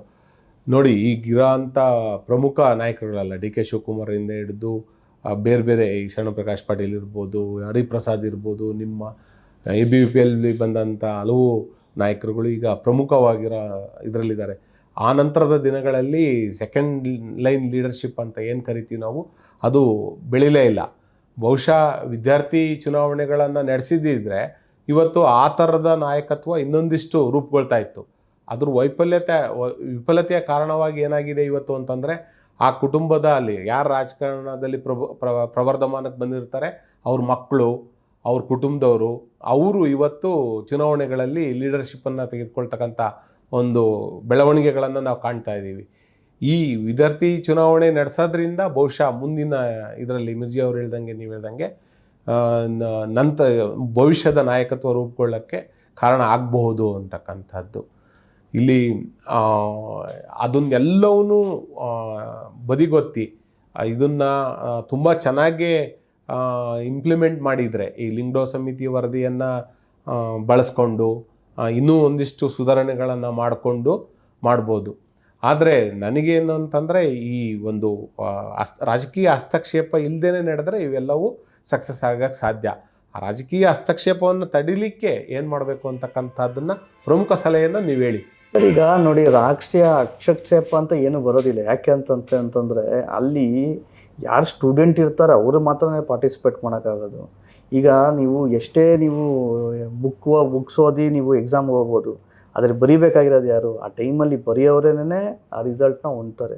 ಸೊ ಹಾಗಾಗಿ ನಾವು ಎಷ್ಟೇ ಯಾರೇ ಬಂದು ಆಚೆಯಿಂದ ನಿಮ್ಗೆ ಏನೇ ಹೇಳ್ಕೊಟ್ಟಿರ್ಬೋದು ಅಥವಾ ನೀವು ಎಲ್ಲಿಂದ ನಾವು ನೋಡಿ ಕಲ್ತ್ಕೊಂಡಿರ್ಬೋದು, at the end of the time ನೀವು ಕ್ಯಾಂಪಸಲ್ಲಿ ಹೋಗಿ ಯಾವ ರೀತಿಯಲ್ಲಿ ನೀವು ಸ್ಟೂಡೆಂಟ್ಗೆ ಕನ್ವಿನ್ಸ್ ಮಾಡ್ತೀರೋ ಅಥವಾ ನಿಮ್ಮ ಸಹಪಾಠಿಗಳಿಗೆ ಕನ್ವಿನ್ಸ್ ಮಾಡ್ತೀರೋ ಅದನ್ನೇ ತೋರ್ಸೋಕ್ಕಾಗೋದು. ಅಥವಾ ಯಾರೋ ಒಬ್ಬರು ಬಂದು ಬೇರೆ ಸ್ಟೂಡೆಂಟ್ ಮೇಲೆ ಪ್ರಭಾವ ಅಂತೂ ಏರೋಕ್ಕಾಗೋದಿಲ್ಲ. ಸೊ ಹೇಳ್ಬೋದು ಅಷ್ಟೇ ಆಚೆ ಕಡೆನ ನಿಮ್ಮ ಒಂದು ಮ್ಯಾಕ್ಸಿಮಮ್ ಅಂದರೆ ಯಾರೋ ಒಬ್ರು ಹೇಳ್ಕೊಡ್ಬೋದು ಅಷ್ಟೇ. ಅದನ್ನು ಹೊರತುಪಡಿಸಿನೂ ಕ್ಯಾಂಪಸ್ ಒಳಗಡೆ ಬೇರೆ ಯಾರೂ ಬಂದು ಕ್ಯಾಂಪೇನಿಂಗ್ ಮಾಡೋಕ್ಕಾಗೋದಿಲ್ಲ. ಅಲ್ಲಿ ಇಂಡೋ ಕಮಿಟಿನಲ್ಲಿ ಕ್ಲಾರಿಟಿ ಆಗಿದೆ. ಸೊ ಹಾಗಾಗಿ ಯಾರೇ ಏನೇ ಹೇಳಿದ್ರು at end of the time ವಿದ್ಯಾರ್ಥಿ ಕೈನಲ್ಲೇ ಇರುತ್ತೆ, ಆ ಒಂದು ಕ್ಯಾಂಡಿಡೇಟ್ ಕೈನಲ್ಲೇ ಇರುತ್ತೆ. ಅವ್ನು ಯಾವ ರೀತಿಯಲ್ಲಿ ಸಂಘಟನೆ ಮಾಡಬೇಕು, ಯಾವ ರೀತಿಯಲ್ಲಿ ಇಶ್ಯೂನ ರೈಸ್ ಮಾಡ್ತಾನೆ, ಯಾವ ರೀತಿಯಲ್ಲಿ ಬೇರೆ ಸಹಪಾಠಿಗಳನ್ನ ಕನ್ವಿನ್ಸ್ ಮಾಡ್ತಾನೆ ಅನ್ನೋದು ಅವನ ಕೈನಲ್ಲೇ ಇರುತ್ತೆ. ಸೊ ಹಾಗಾಗಿ ಅವನು ನಾಯಕ ಆಗೋ ಒಂದು ಗುಣ ಇದ್ದರೆ ಮಾತ್ರನೇ ಅವ್ನು ನಾಯಕ ಆಗ್ಲಿಕ್ಕೆ ಸಾಧ್ಯ. ಯಾರೋ ಒಂದು ಹೇಳ್ಕೊಟ್ಟಿದ ತಕ್ಷಣ ಅವನು ಯಾರೂ ಲೀಡರ್ ಆಗೋಕ್ಕಾಗೋದಿಲ್ಲ. ಇಲ್ಲಿ ನೋಡಿ, ಗ್ರಾಮ ಪಂಚಾಯಿತಿಗಳಲ್ಲಿ ಚುನಾವಣೆ ಬಂದ ನಂತರ ಏನು ರಾಮಕೃಷ್ಣ ಹೆಗಡೆ ಅವರ ಅವಧಿಯಲ್ಲಿ ಗ್ರಾಮ ಪಂಚಾಯಿತಿಗಳಲ್ಲಿ ಚುನಾವಣೆ ಆರಂಭ ಆಯಿತು. ರಾಜೀವ್ ಗಾಂಧಿ ಅವರು ಅಮೆಂಡ್ಮೆಂಟ್ ತಂದ ನಂತರ ಇನ್ನೂ ಅದು ಸ್ಟ್ರಾಂಗ್ ಆಯಿತು. ಹಳ್ಳಿಗಳಲ್ಲಿ ಈ ರಾಜಕೀಯ ಎಂಟ್ರಿಗಿಂತ ಮುಂಚೆ, ಅಂದರೆ ಗ್ರಾಮ ಪಂಚಾಯತಿ ಚುನಾವಣೆಗಳಿಗೆ ಮುಂಚೆ ಭಾಳ ಸೌಹಾರ್ದವಾದ ವಾತಾವರಣ ಇತ್ತು. ಗ್ರಾಮ ಪಂಚಾಯತಿ ಚುನಾವಣೆ ಯಾವಾಗ ಗ್ರಾಮಗಳಿಗೆ ಕಾಲಿಡ್ತು, ಪ್ರತಿಯೊಬ್ಬ ಒಂದು ಊರೂ ಸಹ ಪಕ್ಷಗಳಾಗಿ ವಿಭಜನೆ ಆದವು. ಇವರು ಕಾಂಗ್ರೆಸ್ಸು, ಇವರು ಬಿ ಜೆ ಪಿ, ಅವಾಗ ಬಿ ಜೆ ಪಿ ಇರಲಿಲ್ಲ, ಕಾಂಗ್ರೆಸ್ಸು ಬಿ ಜೆ ಪಿ ಈ ಥರ ಪಕ್ಷಗಳಾಗಿ ಡಿವೈಡ್ ಆಯಿತು. ಹಂಗೆ ಇಲ್ಲಿ ವಿದ್ಯಾರ್ಥಿಗಳ ನಡುವೆನೂ ಸಹ ಸೌಹಾರ್ದ ವಾತಾವರಣ ಹಾಳಾಗತ್ತೆ ಅಂತಕ್ಕಂಥದ್ದು ಎಲ್ಲೋ ಒಂದು ಮೂಲೆಗೆ ಅನಿಸುತ್ತಲ್ವಾ? ಯಾಕೆಂದರೆ ಇವನು ಆ ಗುಂಪಿಗೆ ಸಪೋರ್ಟ್ ಮಾಡ್ದ, ಈಗ ಕೀರ್ತಿ ಗಣೇಶ್ ಅವರು ಅಧ್ಯಕ್ಷ ಸ್ಥಾನಕ್ಕೆ ಅಂತೇಳಿ ಇವನು ಅಂತೇಳಿ ಮಿರ್ಜಿ ಅವರು. ಈಗ ನೋಡಿ ಸರ್, ಸ್ಪೋರ್ಟ್ಸು ಇದೆ, ಕಲ್ಚರ್ಸ್ ಇದೆ, ಅದರಲ್ಲೂ ಕಾಂಪಿಟೇಷನ್ ಇದೆ. ಈಗ ತಾವು ಹೇಳಿದ್ರಿ ಲೋಕಲ್ ಬಾಡಿ ಎಲೆಕ್ಷನ್ ಬಗ್ಗೆ ತಾವು ಚರ್ಚೆ ಮಾಡಿದ್ರಿ. ಇವತ್ತು ನೋಡಿ, ಹೈಯೆಸ್ಟ್ ಯಾವುದನ್ನ ಜಾತ್ರೆಗಳಾದರೆ, ಊರ ಹಬ್ಬಗಳಾದರೆ ಎಲ್ಲ ಜೊತೆಗೆ ಸೇರಿನೇ ಮಾಡೋದು. ಎಲ್ಲರ ಮನೆಯಲ್ಲೂ ಎಲ್ಲರೂ ಮನೆಗೆ ಹೋಗಿ ಊಟ ಮಾಡ್ತಾರೆ. ಆಗಂತ ಅಂದ್ಬಿಟ್ಟು ಯಾರು ಹೊಡೆದಾಡ್ತಾ ಇಲ್ಲ. ಡಿಫ್ರೆನ್ಸಸ್ ಎಲ್ಲರ ಮಧ್ಯದಲ್ಲಿ ಇದ್ದೇ ಇರುತ್ತೆ ಸರ್. ಸೈದ್ಧಾಂತಿಕ ಡಿಫ್ರೆನ್ಸ್ ಇರ್ಬೋದು, ಅಭಿವೃದ್ಧಿನಲ್ಲಿ ಡಿಫ್ರೆನ್ಸ್ ಆಗಿರ್ಬೋದು, ಡಿಫ್ರೆನ್ಸ್ ಇದ್ದೇ ಇರುತ್ತೆ. ಐಡಿಯಾಲಜಿಕಲ್ ಅವ್ರ ಐಡಿಯಾಸ್ ಬಗ್ಗೆ ಡಿಫ್ರೆನ್ಸ್ ಇರ್ಬೋದು. ಆ ಡಿಫ್ರೆನ್ಸ್ನ ನಾವು ಯಾವ ರೀತಿಯಲ್ಲಿ ಅಷ್ಟೊಂದು ಮಟ್ಟಿಗೆ ಯಾರನ್ನು ವ್ಯಕ್ತಪಡಿಸಿಲ್ಲ. ಇವತ್ತು ಯಾವುದೇ ಒಂದು ನೀವು ನೋಡ್ಬೋದು ಹಳ್ಳಿಗಳಲ್ಲಿ ಚುನಾವಣೆ ಟೈಮಲ್ಲಿ ಇರುತ್ತೆ, ಅದನ್ನ ಮರ್ತ್ಬಿಟ್ಟು ಚುನಾವಣೆ ನಂತರ ಎಲ್ಲರೂ ಎಲ್ಲ ಒಟ್ಟಿಗೆನೆ ಮಾಡ್ತಾರೆ. ನೀವು ಯಾವ್ದನ್ನ ಹಬ್ಬಗಳ ನಿಮ್ ಯಾವ್ದೇ ಹಬ್ಬಗಳು ನೋಡಿ, ಎಲ್ಲ ಊರಲ್ಲಿ ನಾವು ನೋಡ್ಬೋದು, ಎಲ್ಲ ಜೊತೆಗೆ ಮಾಡ್ತಾರೆ, ಏನೋ ಡಿಫ್ರೆನ್ಸ್ ಕಾಣಿಸಲ್ಲ. ಹಂಗೆ ಇಲ್ಲೂ ಚುನಾವಣೆ ನಂತರ 100% ಸರ್. ಈಗ ನೋಡಿ, ಕಲ್ಚರಲ್ಸ್ ಅಲ್ಲೂ ಕಾಂಪಿಟೇಷನ್ ಇದ್ದೇ ಇರುತ್ತೆ. ನೀವು ಸ್ಪೋರ್ಟ್ಸ್ ತಗೊಂಡ್ರು ಅಂತಂದ್ರೆ ಅಲ್ಲೂ ಕಾಂಪಿಟೇಷನ್ ಇದ್ದೇ ಇರುತ್ತೆ. ಎಲ್ಲಿ ಕಾಂಪಿಟೇಷನ್ ಇಲ್ಲ, ಓದೋದೇ ತಗೊಳ್ಳಿ, ನೀವು ಒಬ್ಬ ಫಸ್ಟ್ ರ್ಯಾಂಕ್ ತಗೊಂಡ್ರೆ ಒಬ್ಬ ಲಾಸ್ಟ್ ರ್ಯಾಂಕ್ ತಗೊಳ್ಳೇಬೇಕು, ಅದರಲ್ಲೂ ಕಾಂಪಿಟೇಷನ್ ಇದೆ. ಮಿರ್ಜಿ ಅವರೇ, ಈಗ ಲಿಂಗ್ಡೋ ಸಮಿತಿ ಚುನಾವಣಾ ವೆಚ್ಚದ ಮೇಲೆ ಮಿತಿಯನ್ನು ಹಾಕಬೇಕು ಅಂತ ಹೇಳಿದೆ. ಒಬ್ಬ ವಿದ್ಯಾರ್ಥಿಗೆ ಒಂದು 5,000 ರೂಪಾಯಿ ನಿಗದಿ ಮಾಡಬೇಕು, ಅಷ್ಟರೊಳಗಡೆ ಚುನಾವಣಾ ವೆಚ್ಚ. ಪೊಲಿಟಿಕಲ್ ಪಾರ್ಟಿಗಳಿಗೂ ಸಹ ಚುನಾವಣಾ ಆಯೋಗ ಅದೇ ರೀತಿ ನಿಗದಿ ಮಾಡಿದೆ, ಇಷ್ಟು ಮಿತಿಯೊಳಗಡೆ ಖರ್ಚು ಮಾಡಬೇಕು ಅಂತ. ಆದರೆ ವಾಸ್ತವದಲ್ಲಿ ಯಾರೂ ಅಷ್ಟರೊಳಗಡೆ ಖರ್ಚು ಮಾಡಲ್ಲ. ಅದು ನೀವು ಒಪ್ಕೊಳ್ತೀರಾ, ನಾವು ಒಪ್ಕೊಳ್ತೀವಿ, ಎಲ್ಲರಿಗೂ ಸಾರ್ವತ್ರಿಕ ಸತ್ಯ ಅದು. ಹಂಗೆ ಇಲ್ಲಿ ವಿದ್ಯಾರ್ಥಿಗಳಿಗೂ ಸಹ ಮಿತಿ ಹಾಕಿದ್ರು ಆ ಮಿತಿಯೊಳಗಡೆ ಚುನಾವಣೆ ಮಾಡ್ತಾರೆ ಅಂತ ಅನಿಸುತ್ತಾ ನಿಮಗೆ? ಯಾಕೆಂದರೆ ಒಂದು ಊಟ ಕೊಡಿಸಿದ್ರೆ ಹುಡುಗರಿಗೆ ಮತ ಹಾಕ್ಲಿಕ್ಕೆ ಅವ್ರಿಗೆ ಒಂದು ಕರ್ಕೊಂಡೋಗಿ ಒಂದು ಟೀ ಕುಡಿಸಿದ್ರೆ ವಿಪರೀತ ದುಡ್ಡು ಖರ್ಚಾಗತ್ತೆ ಇವಾಗಿನ ಬೆಲೆ ಏರಿಕೆ ದಿನಗಳಲ್ಲಿ. ಅದು ಹೇಗೆ ಅವರು ದುಡ್ಡು ಖರ್ಚು ಮಾಡ್ಕೊಳ್ಳೋದಲ್ಲೇ ಎಲೆಕ್ಷನ್ ಮಾಡ್ಲಿಕ್ಕೆ ಸಾಧ್ಯ? ಸರ್, ಆ ರೆಕಮೆಂಡೇಶನ್ 2006 ಬಂದಿದ್ದು. ಸೊ ಅದರಿಂದ ಸ್ವಲ್ಪ ಜಾಸ್ತಿ ಆಗ್ಬೋದು ಅನ್ನೋ ನಂಬಿಕೆ ಇದೆ. ಆದರೆ ಸರ್, ಆ ಥರ ಎಲ್ಲ ಮಾಡಿಕೊಂಡು ಎಲೆಕ್ಷನ್ ಗೆಲ್ಲೋದು ಸರಿಯಲ್ಲ. ನಾವು ಆದರ್ಶವಾದದಿಂದ ಈ ಚುನಾವಣೆಗಳಿಗೆ ಇಳಿತೀವಿ, ಅದು ಒಳ್ಳೆಯದು. ಸಾರ್ವತ್ರಿಕ ಚುನಾವಣೆಗಳು ಯಾವ ಥರ ಇದೆ, ಆ ಪ್ರಾಕ್ಟಿಕಲ್ ಅಪ್ರೋಚ್ ಇಲ್ಲಿನೂ ಬರುತ್ತೆ. ಆ ಥರ ಮೆಂಟಾಲಿಟಿ ಇಟ್ಕೊಂಡೇ ಹೋದರೆ ಇದು ಸರಿ ಆಗಲ್ಲ. ಯಾಕಂದರೆ ಇದೇ ನಮ್ಮದು ಪ್ಲೇಯಿಂಗ್ ಗ್ರೌಂಡು. ನಾಳೆ ಇಲ್ಲಿಂದ ನಾಯಕರು ಬರ್ತಾರೆ ಅನ್ನೋ ಆಶಯನೂ ಇದೆ ನಮಗೆ. ಸೊ ಇಲ್ಲಿಂದಾನೇ ನಾವು ಕರಪ್ಷನ್ ನಡೆಯುತ್ತೆ ಅನ್ನೋ ಎಕ್ಸ್ಪೆಕ್ಟೇಷನ್ ಇಟ್ಕೊಂಡು ಹೋಗೋದು ಸರಿಯಲ್ಲ.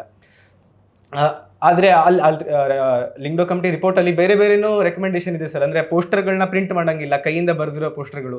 ಆ ಥರ ಸ್ವಲ್ಪ ಈಗಿನ ಕಾಲದಲ್ಲಿ ಆಗೋದು ಕಷ್ಟ. ಸೊ ಆ ಥರ ಎಲ್ಲ ಪ್ರಿಂಟ್ ಮಾಡೋದು ಅಷ್ಟೆಲ್ಲ ನಡೀಲಿ. ಆದರೆ ಅದನ್ನು ಬಿಟ್ಕೊಂಡು ಏನೋ ಊಟ ಕೊಡಿಸೋದು, ಈ ರೀತಿ ಎಲ್ಲ ನಡೆಯೋದು ಸರಿಯಲ್ಲ. ಆಮೇಲೆ ಎಲ್ಲೆಲ್ಲಿ ಯೂನಿವರ್ಸಿಟಿ ಕ್ಯಾಂಪಸ್ಗಳಲ್ಲಿ ಎಲೆಕ್ಷನ್ ಆಗುತ್ತೆ ಅಲ್ಲಲ್ಲಿ ಈ ಥರ ಎಲ್ಲ ನಾವು ಸ್ಟ್ರಿಕ್ಟಾಗಿ ಮೇಂಟೈನ್ ಮಾಡ್ಬೋದು. ಯಾಕಂದರೆ ವಿದ್ಯಾರ್ಥಿಗಳು ಆದಷ್ಟು ಮಟ್ಟಿಗೆ ಹಾಸ್ಟೆಲಲ್ಲೇ ಉಳಿತಾರೆ ಅಲ್ಲಿ. ಸೊ ಏನೇ ನಡೆದ್ರು, ಕ್ಯಾಂಪೇನಿಂಗ್ ನಡೆದ್ರು ಕಾಲೇಜಲ್ಲೇ ನಡೆಯುತ್ತೆ. ಸೊ ಅಲ್ಲಿ VCಗಳು ಯಾವ ಥರ ಅದನ್ನು ನಿಗಾ. ವೀಕ್ಷಕರೇ, ಇದುವರೆಗಿನ ಚರ್ಚೆಯಲ್ಲಿ ಸೈದ್ಧಾಂತಿಕ ಭಿನ್ನಾಭಿಪ್ರಾಯಗಳನ್ನು ಹೊಂದಿದ್ರೂ ಸಹ ABVP ಮತ್ತು NSUA ವಿದ್ಯಾರ್ಥಿ ಚುನಾವಣೆಯನ್ನು ನಡೆಸಬೇಕು, ಈ ವಿದ್ಯಾರ್ಥಿ ಹಂತದಿಂದಲೇ ನಾಯಕತ್ವ ಪ್ರಬಲವಾಗಿ ರೂಪುಗೊಳ್ಳಬೇಕು, ಪ್ರಜಾಪ್ರಭುತ್ವದ ಮೌಲ್ಯಗಳನ್ನು ರೂಢಿಸ್ಕೊಳ್ಳಿಕ್ಕೆ ಈ ಒಂದು ವಿದ್ಯಾರ್ಥಿ ಚುನಾವಣೆ ವೇದಿಕೆ ಆಗಬೇಕು ಅಂತಕ್ಕಂಥ ಸಮಾನ ಆಶಯವನ್ನು ಎರಡೂ ಸಂಘಟನೆಗಳ ನಾಯಕರು ಒಪ್ಕೊಂಡಿದ್ದಾರೆ. ಮತ್ತು ಆ ಆಶಯವನ್ನು ಪ್ರಾಮಾಣಿಕವಾಗಿ ಶಾಲಾ ಕಾಲೇಜುಗಳಲ್ಲಿ ಏನು ಲಿಂಗ್ಡೋ ಸಮಿತಿ ಮತ್ತು ರಾಜ್ಯ ಸರ್ಕಾರ ರೂಪಿಸ್ತಕ್ಕಂಥ ನಿಯಮಗಳನ್ನು ಪ್ರಾಮಾಣಿಕವಾಗಿ ಇಂಪ್ಲಿಮೆಂಟ್ ಮಾಡಿದರೆ ವಿದ್ಯಾರ್ಥಿ ಚುನಾವಣೆ ಸೌಹಾರ್ದಯುತವಾಗಿ ನಡೆದು ಭವಿಷ್ಯದ ನಾಯಕತ್ವ ಉಜ್ವಲ ಆಗುತ್ತೆ ಅಂತೇಳಿ ಆಶಯವನ್ನು ಇಟ್ಕೊಂಡಿದ್ದಾರೆ. ಈ ಒಂದು ಮಹತ್ವಪೂರ್ಣ ಚರ್ಚೆಯಲ್ಲಿ ಭಾಗವಹಿಸಿ ತಮ್ಮ ಅಭಿಪ್ರಾಯಗಳನ್ನು ಹಂಚ್ಕೊಂಡಿರ್ತಕ್ಕಂಥ ನಮ್ಮ NSUI ರಾಜ್ಯಾಧ್ಯಕ್ಷರಾಗಿರ್ತಕ್ಕಂಥ ಕೀರ್ತಿ ಗಣೇಶ್ ಅವರಿಗೆ ಹಾಗೂ ABVP ರಾಷ್ಟ್ರೀಯ ಕಾರ್ಯಕಾರಿ ಸಮಿತಿ ಸದಸ್ಯರಾಗಿರ್ತಕ್ಕಂಥ ಅಭಿನಂದನ್ ಮಿರ್ಜಿ ಅವರಿಗೆ ಧನ್ಯವಾದಗಳನ್ನು ಸಲ್ಲಿಸ್ತೇನೆ. ನಮಸ್ಕಾರ.